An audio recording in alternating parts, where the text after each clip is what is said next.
Have you ever wondered why your romantic relationships don't work out? Psychologists believe the main reason lies in your childhood, since that's the time when we form one of the 5 unhealthy love styles. So, onto your childhood and how it's connected to your love life.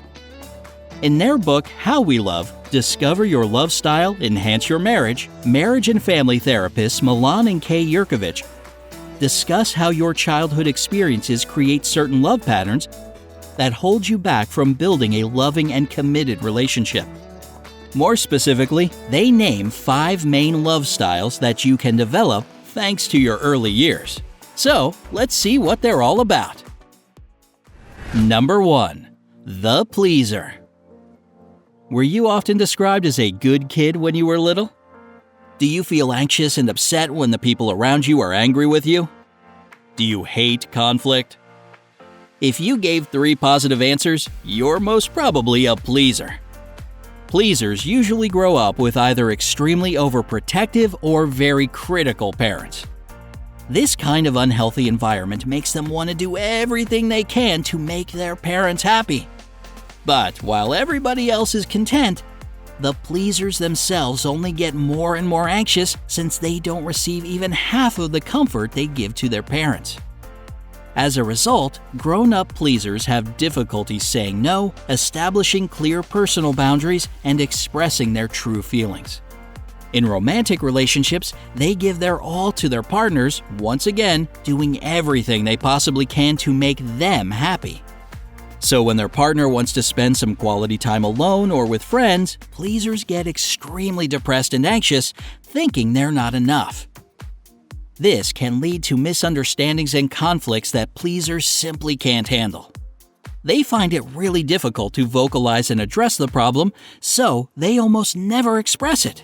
They just apologize right away so the argument can be over. The main thing pleasers have to work on if they want to have a healthy relationship is expressing their feelings freely and embracing their imperfections. Stop setting unrealistic expectations for yourself. There are always 2 people in a relationship, and your feelings and opinions deserve to be heard as well. Number 2. The avoider. Imagine living in a family where the parents encourage independence and teach you to take care of yourself from a very early age. Seems like a fine idea, right?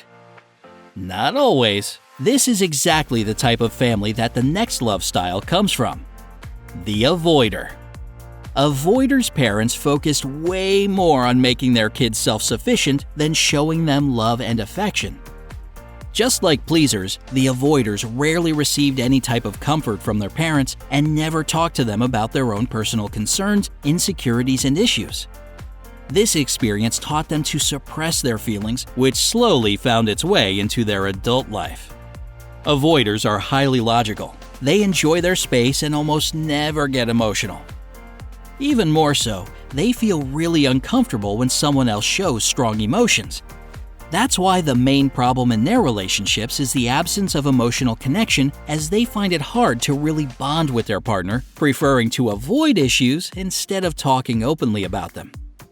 If you're an avoider and you strive for understanding in a committed relationship, you have to learn how to open up and express your emotions first. I know you hate to be vulnerable, but it's an important part of building a strong emotional connection with your partner.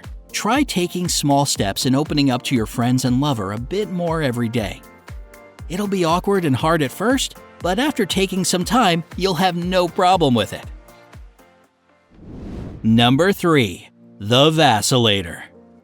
The main problem of a vacillator's childhood that strongly affects their adult love life is their unpredictable parents. This type of person realizes from a very young age that they're not at the top of their parents' list of priorities. And what can possibly be more damaging to a child? Vacillators are used to waiting for their parents to show them love, support, and affection, but when their mom and dad finally do that, the vacillators have become too angry to receive it. This childhood environment creates a deep fear of abandonment and hypersensitivity to any signs of connection that highly influence vacillators' romantic relationship.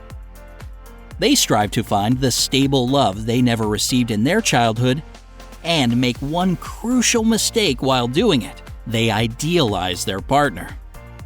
Every time a vacillator falls in love, they jump into the relationship right away, thinking they've found their perfect soulmate. But true love can't always be perfect.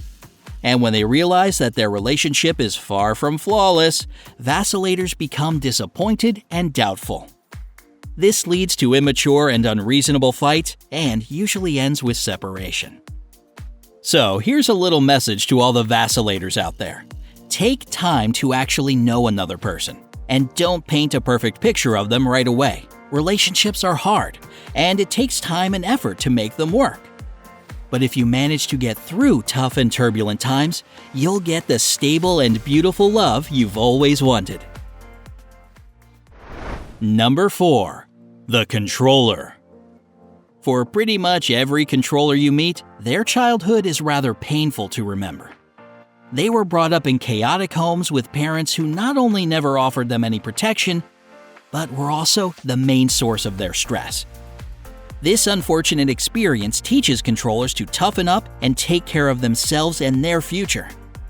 It seems like a great lesson to learn, but in the controller's case, it's way more unhealthy than it seems. Controllers view the world from two perspectives. They're either in control themselves or they're being controlled by others. They don't like stepping out of their comfort zone or expressing their emotions and vulnerability. The only feeling that isn't weak is anger. So they prefer to use it as a weapon to remain in power. That's why controllers prefer to fiercely fight back in most of the arguments they have with their partners. They tend to avoid compromises and strongly disagree with their partner for as long as it takes to make them give in and agree. Even though this type sounds harsh, these people are actually some of the most sensitive you can meet. Controllers just don't want to put themselves in a position where they can get hurt. Therefore, they use power and control as a shield against disappointment, sadness, and pain. To build a loving and strong relationship, they need to learn how to let go and trust others to be vulnerable around them. If you're a controller, don't immediately jump to an angry response. Being honest with your partner about how you feel won't make you lose control. It'll help you lay the foundation for an amazing support system you never knew you needed. Number 5. The Victim. Chaotic households can create not only controllers, but people of another type, victims. Victims often grow up with abusive, angry, and violent parents and learn to cope with this by being as invisible and quiet as possible. A lot of victim children create their own fantasy and imaginary worlds in their heads to get away from the horror that happens at home. These children can tolerate the intolerable, which rarely ends well for their mental health. Most of the time, such dramatic experiences lead to serious depression and anxiety. In their adult life, victims become very adaptable and prefer to go with the flow. They can be described as introverted, shy, and self-conscious.